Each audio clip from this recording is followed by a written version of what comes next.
This isn't just a hoarder's mess. This is a battlefield, a compost heap for the human soul.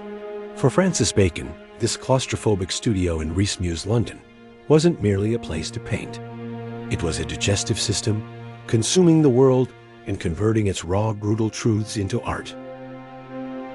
He called it ordered chaos, and it was here, amidst the detritus of a life lived at full throttle, that he wrestled with the demons of existence. Bacon was a legend, the high-stakes gambler, the notorious drinker, the flamboyant provocateur of Soho. But what if the true chaos wasn't his life, but the world he was trying to capture? What if the mess you see was a meticulous strategy? Born into an Anglo-Irish family, Bacon was an outsider from the start. Expelled from his childhood home for his nascent homosexuality, he found solace not in formal training. He had none, but in the vibrant, seedy underbelly of London. And it was from this vantage point that he delivered a shockwave to the art world. In 1945, as Europe reeled from the horrors of war, Bacon unveiled a triptych that perfectly articulated the collective scream. 3 studies for figures at the base of a crucifixion. It wasn't religious, it was existential.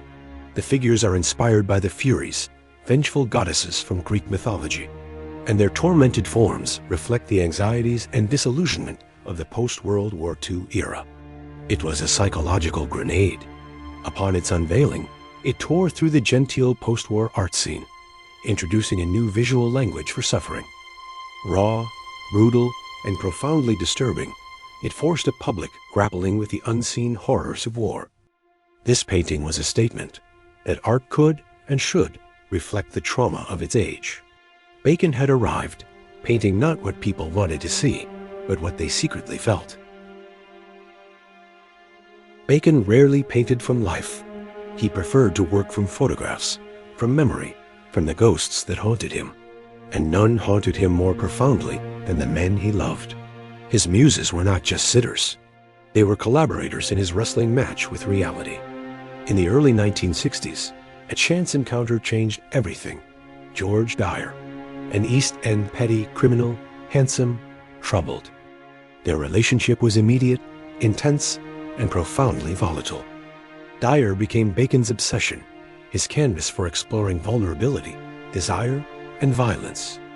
Their lives were intertwined, fueled by passion and alcohol. George Dyer wasn't just a subject. He was a mirror for Bacon's own tempestuous soul. You see it in the paintings, that desperate tension, that struggle. He poured all the chaos of their life together onto the canvas. But their love story was a tragedy. In 1971, just 2 days before Bacon's monumental retrospective opened in Paris, George Dyer took his own life. The shock, the grief, the guilt, it all exploded onto Bacon's canvases.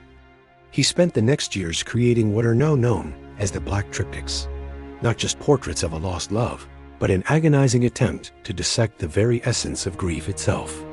And yet, a different kind of solace would eventually enter his life.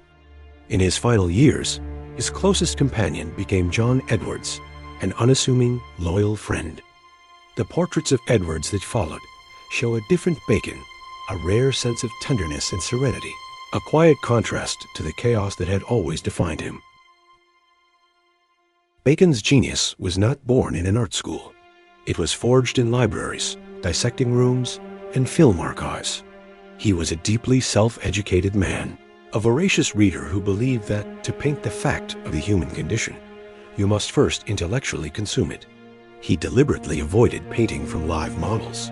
He found their presence inhibiting, a constraint on the freedom he needed to inflict the necessary injury on the image. Instead, his artistic practice was a direct result of his intellectual and visual consumption. His studio wasn't just messy, it was his larder, and the history of art was his prey. Bacon was an aesthetic cannibal. He devoured images. He took the established forms, the iconic moments from art history, and he broke them down. He literally tore up photographs of old master paintings, medical illustrations, even stills from Edward Muybridge's motion studies. He needed to dismantle reality before he could rebuild it in his own horrifying image. His gaze fell upon one of art history's most iconic images, Velázquez's portrait of Pope Innocent X, a symbol of power, dignity, and infallible authority. Bacon never saw the original. He worked from photographs, from memory, from obsession, and what he produced was a terrifying act of artistic appropriation. While Velázquez depicted the Pope as a symbol of divine authority, Bacon's version strips him of this power. The screaming mouth, a recurring motif in Bacon's work, is seen as a sign of terror, confinement, and existential horror. It suggests that even the most powerful figures are vulnerable and subject to profound anguish.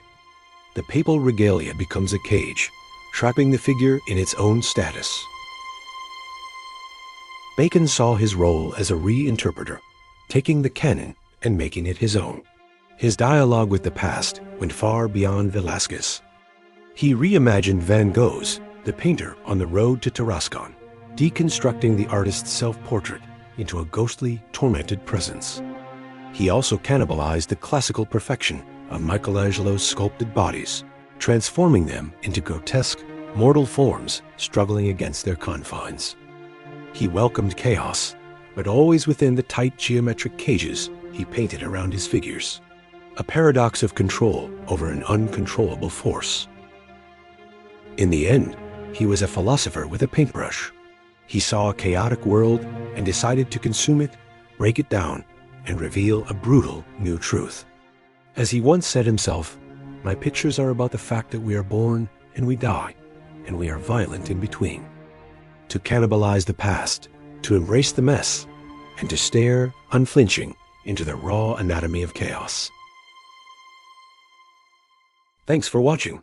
If you've enjoyed this video, please give us a thumbs up and subscribe.